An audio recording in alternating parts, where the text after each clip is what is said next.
2 سال ہو گئے جی، لگتا ہے خطرناک بندش ہے، روزی روٹی نہیں مل رہی۔ اب بتاؤ، اللہ جس کو نہیں دے گا اس کو کون دے گا، اور جس کو اللہ دے گا اسے کون چھین لے گا؟ ہماری روزی اگر جادوگر کے بس میں ہو تو اتنے دنیا میں مسلمان ہیں جادوگر کسی کو کھانے ہی نہ دے۔ لیکن کل کے درس میں آیا تھا نا، یا تو ہمارے کسی ماضی کے گناہ کی سزا ہے یا ہماری ابتلا ہے۔ میں نے ایک دن بتایا تھا آپ کو کہ غم اور پریشانی میں بندہ اگر گلے شکوے کرنے لگے، اللہ کے در کو چھوڑ دے تو سمجھو کہ یہ مصیبت ہے، یہ عذاب ہے، عذاب۔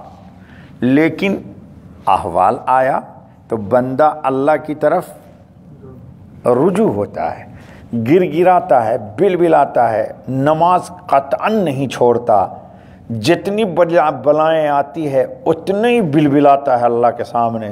سمجھو کہ یہ آپ پر رحمت ہے، اللہ آپ کو چیزوں سے کاٹ کے اپنی ذات سے جوڑنا چاہتی ہے۔ لیکن یہ راز لوگ نہیں سمجھتے جی، لوگ سمجھتے صرف پراٹھا کھائیے، بریانیاں اڑائیے اور بیل باٹم پہنیے، برانڈڈ جوتا پہنیے، اللہ بہت خوش ہے۔ اگر ایسا ہوتا تو حضور اکرم 2 مہینہ تک بھوکے ہی نہ رہتے جی۔ ہم نے سمجھا ہوا ہے کہ اللہ کی خوشی کی دلیل یہ ہے کہ خوب مال میٹیریل ملے۔ نہیں دوستو، ہماری تقدیر کا لکھنے والا، اور تقدیر پیدائش سے پہلے لکھی تو جادوگر وہیں چلا گیا تقدیر لکھنے، اللہ تعالیٰ کا قلم پکڑ لیا تھا کیا اس نے؟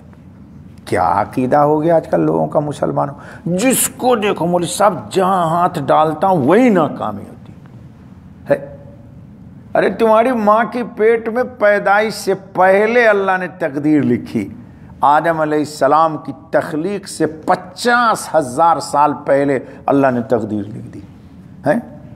اب خامخواہ کے لیے عقیدہ خراب کر رہے ہو، 1000 دروں پہ جا رہے ہو، کھٹکھٹا رہے ہو، اور جس کے در پہ سب کچھ موجود ہے اس کے در پہ نہیں آ رہے ہو۔ اے دوستو، یہ کیا ہے؟